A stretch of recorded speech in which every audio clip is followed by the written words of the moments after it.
Senator McMahon. Senator Roberts, thank you. Thank you, Madam Acting Deputy President. As a servant to the people of Queensland and Australia, I want to speak in favour of this bill. Yet while I speak in favour of this bill, I want to explain two core contradictions that this bill highlights. First, though, Madam Acting Deputy President, an overview. This bill provides for the creation of an Office of the Inspector General of Live Cattle Exports.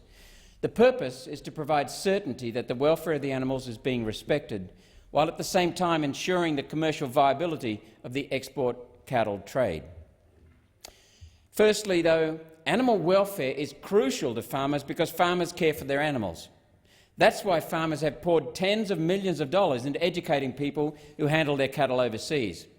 I'm following in the speaking order a vet who's just said that the core to the farming business in cattle and sheep is weight, and farm animals under stress lose weight. It is in the farmers' financial interests and their own moral and ethical interests to look after animals. That's why farmers care for animals. That's why farmers have poured tens of millions of dollars into educating foreigners on how to handle cattle, Australian cattle, overseas.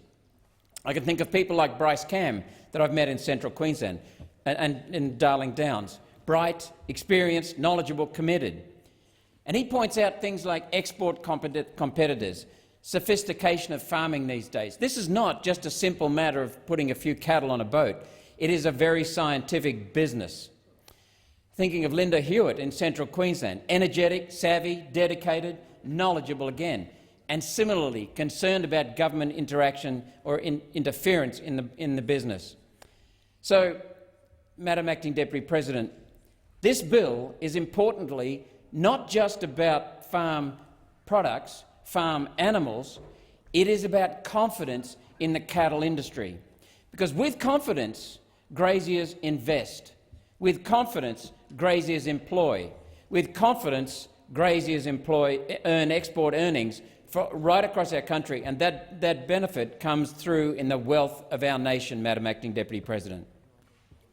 Some background facts. The live cattle trade generates $1.2 billion in export earnings, with $620 million being returned to the local economy.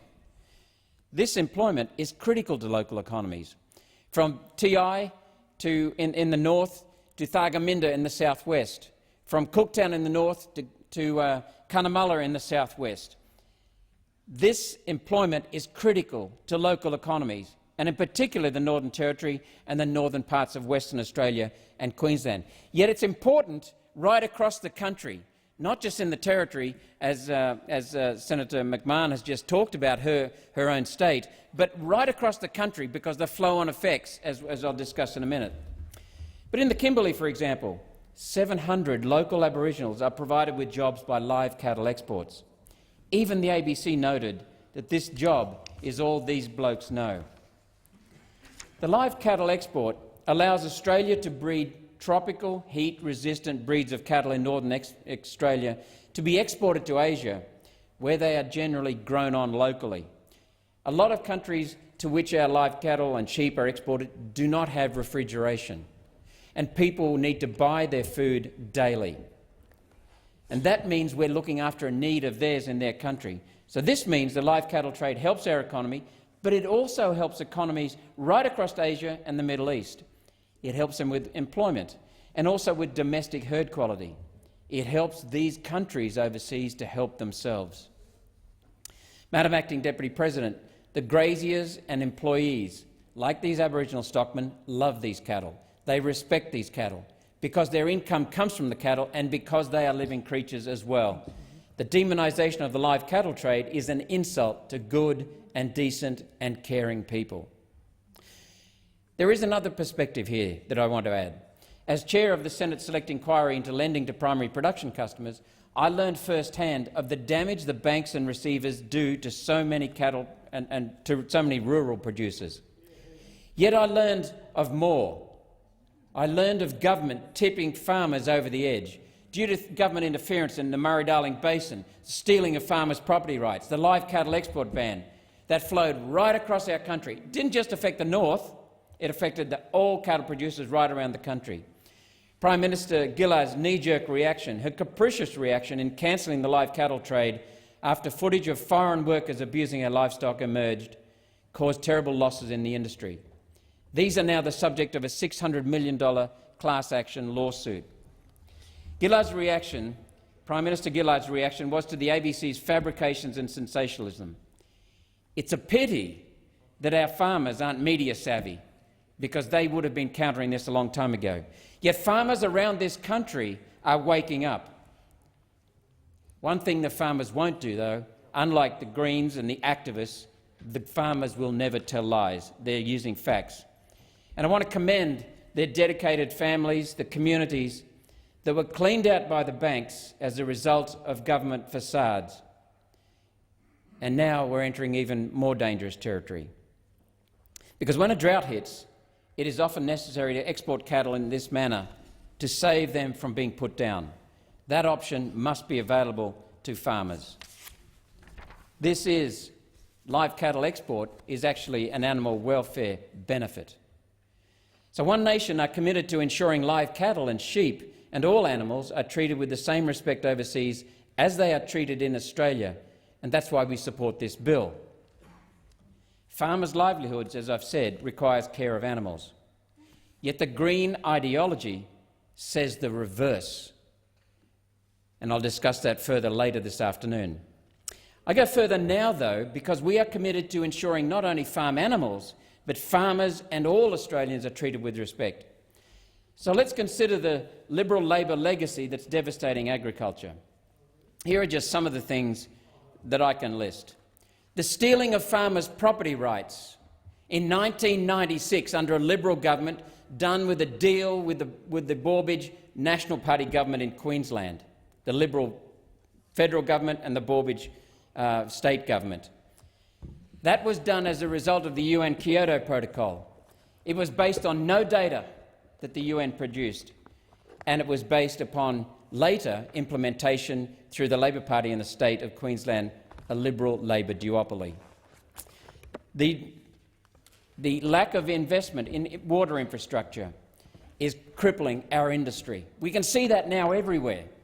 A prominent Liberal, who I won't mention, for whom I have some respect, was asked by a friend of mine just last week, why didn't the Liberals invest in building dams 10 years ago?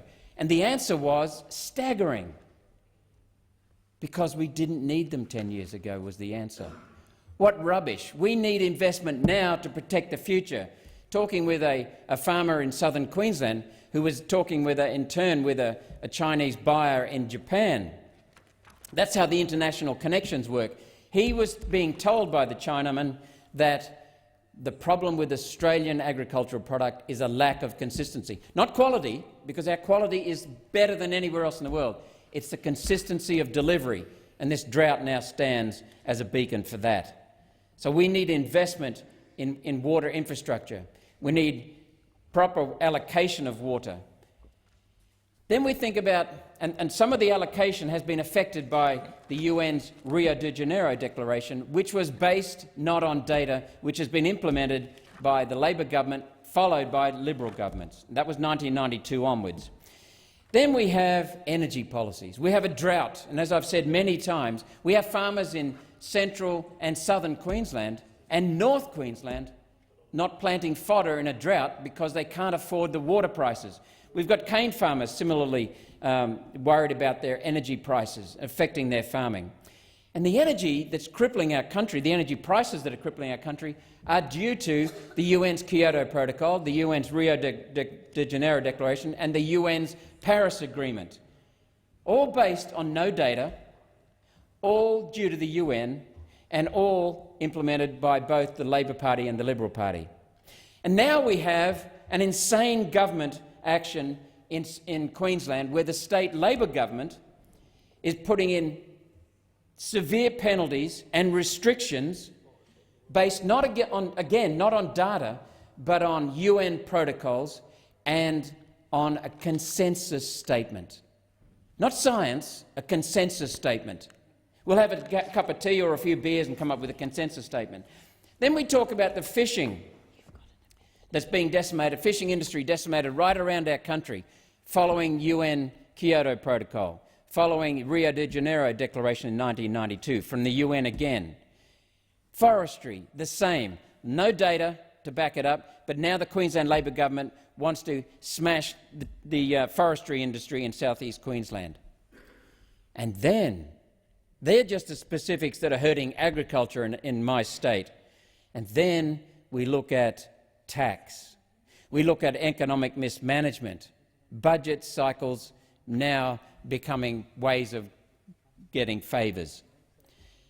And as a result, we see rural and regional Queensland being smashed. It's not foreigners doing this, it is decades of the Liberal Labor duopoly government. Madam Acting Deputy President, we need real action, management and vision for the farmers of Australia. As I said, from TI to Thargomindah, from Cooktown to Cunnamulla, rural areas need the support of these restrictions, these artificial government-imposed restrictions removed. Thank you, Madam Acting Deputy President.